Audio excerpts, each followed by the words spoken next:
शहर आई देहाती बहू।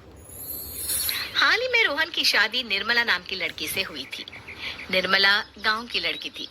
रोहन के पिता और निर्मला के पिता दोनों बचपन के दोस्त थे। उन्होंने बचपन में ही एक दूसरे से वादा कर लिया था कि दोनों बच्चों के बड़े होते ही उनकी शादी करवा देंगे। इसलिए वादे के अनुसार रोहन के पिता निर्मला को अपनी बहू बनाकर घर ले आते हैं।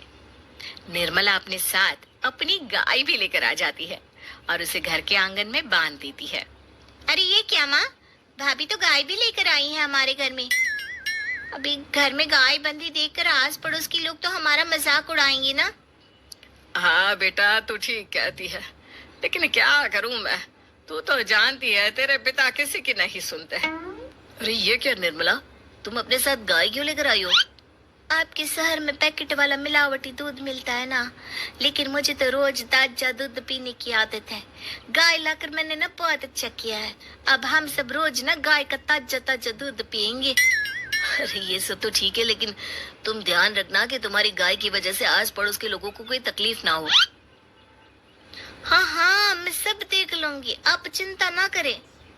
कुछ दिन बीत जाते हैं। फिर एक दिन, चल बहू, आज हमें बाजार से सब्जी खरीदने जाना है। उसके बाद सुनीता निर्मला को बाजार में ले जाती है। सब्जी के महंगे दाम देखकर निर्मला के तो होश उड़ जाते हैं।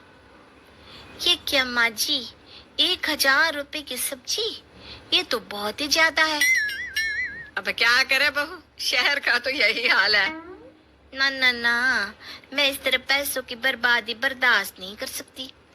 अब से ना हम इस बाजार से सब्जी नहीं खरीदेंगे। यहाँ फिर अगले दिन निर्मला घर के आंगन की मिट्टी खोद कर वहाँ तरह तरह की सब्जियां लगा देती है। अरे काव्या, तेरी भाभी तो बहुत अजीब है।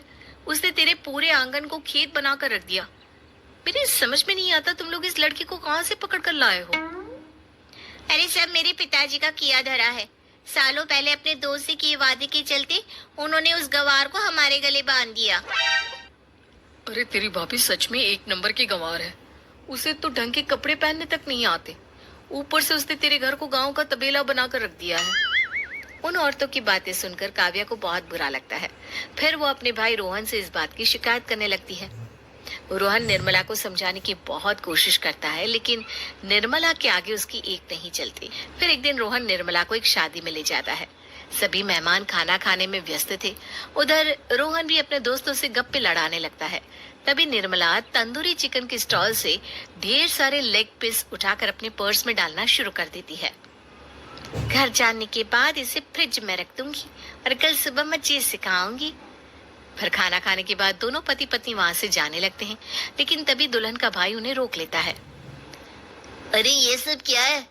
मैंने यहाँ खाना खाने के लिए सबको बुलाया था, खाना चोरी करने के लिए नहीं। तुमने पर्स में जो चिकन के लेग पीस छुपा रखे ना, चलो बाहर निकालो उन्हें। दुल्हन का भाई फौरन निर्मला से पर्स छीनकर सारे लेग पीस बाहर निकाल लेता है। मैंने इतना खर्चा करके खाने पीने का इंतजाम किया है और तुम हो कि यहाँ से खाना चोरी करके ले जा रही हो? शर्म आनी चाहिए तुम्हें। वहाँ मौजूद सभी लोग निर्मला को भला बुरा कहने लगते हैं।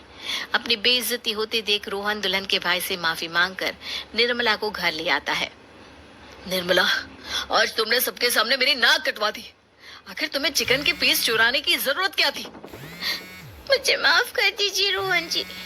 दरअसल ना, हमारे गांव में जब भी शादी होती थी तब मैं और मेरी सहेलियां इसी तरह शादी से ढेर सारा खाना लेकर आते थे। मुझे नहीं पता था कि मेरी इस गलती से आपकी इतनी बेइज्जती हो जाएगी। मुझे माफ कर दीजिए, आज के बाद ऐसी गलती कभी ना करेंगे। इतना कहकर निर्मला रोने लगती है। निर्मला को रोते देख रोहन का दिल पिघल जाता है और वो उसे माफ करके गले लगा लेता है। इस तरह कुछ दिन बीत जाते हैं। फिर एक दिन रोहन उदास होकर घर लौटता है। रोहन के कपड़े बुरी तरह फटे हुए थे। अरे बेटा, ये सब क्या है? किसी के साथ मारा पीटी हो गई है क्या? नहीं माँ, आज हमारी जिंदगी का सबसे बुरा दिन है। म्युनिसिपालिटी वालों ने हमारी दुकान तोड़ दी। आज से हमारी आमदनी पूरी तरह बंद हो गई। हे भगवान, हमने तो किस्त पर ढेर सारा सामान ले रखा है। अब हम सारे सामान की किस्त कैसे चुकाएंगे? मेरी तो सोचने समझने की शक्ति ही खत्म हो गई। पता नहीं आगे हमें और कितनी मुसीबत झेलनी पड़ेगी। आप सबको ना चिंता करने की जरूरत ना है, मैं सब ठीक कर दूंगी। तो कहना क्या चाहती है बहू? हम ना बोल कर नहीं बल्कि करके दिखाएंगे। हाँ। उसके बाद निर्मला अपने पिता को फोन करके गांव से 5 गाय मंगवा लेती है और फिर अगले दिन निर्मला सभी गायों का दूध निकाल कर बड़े बर्तन में भर लेती है। तुम ये सब क्या कर रही हो निर्मला? मेरी तो कुछ समझ में नहीं आ रहा। हम ना इन गायों का दूध बेचने जा रहे हैं। उसके बाद हमारे पैसों की समस्या खत्म हो जाएगी। हे भगवान, बस यही दिन देखना बाकी रह गया था। भाभी दूध वाली बनकर दूध बेचेंगी तो मोहल्ले में इज्जत क्या रहेगी हमारी। सभी लोग हमें तरह तरह के ताने मारेंगे। आप ना ऐसी बेकार की बातें ना करो काव्या जी। जब जेब का पैसा और पेट की रोटी छिन जाती है तो इंसान पहले अपने और अपने परिवार के बारे में सोचता है। और वैसे भी जिस काम से हमारा घर चले उसकी कभी ना बुराई नहीं करनी चाहिए। फिर निर्मला दूध के 2 बड़े बर्तन साइकिल के दोनों तरफ लटकाकर मोहल्ले में घूमने लगती है। दूध ले लो, दूध, गाय का ताजा ताजा दूध ले लो, बिना मिलावट का शुद्ध दूध ले लो। चलो चलो आओ भाई, जल्दी ले लो। तभी निर्मला के पास कुछ औरतें आती हैं। अरे तुम तो सुनीता की बहू हो ना? तुम इस तरह सड़क पर दूध क्यों बेच रही हो? निर्मला उन दोनों औरतों को अपने घर के हालातों के बारे में सब बता देती है। देखिए, मैंने ना अभी अभी गाय का ताजा दूध निकाला है। आप सब तो रोज पैकेट का दूध पीती हो, आज गाय का ताजा दूध पी कर देखिए, इसकी ना बात ही कुछ और है। हाँ बहू, मुझे तुम्हारी बात समझ में आ गई। लाओ, मुझे 2 लीटर दूध दे दो। उस औरत की देखा देखी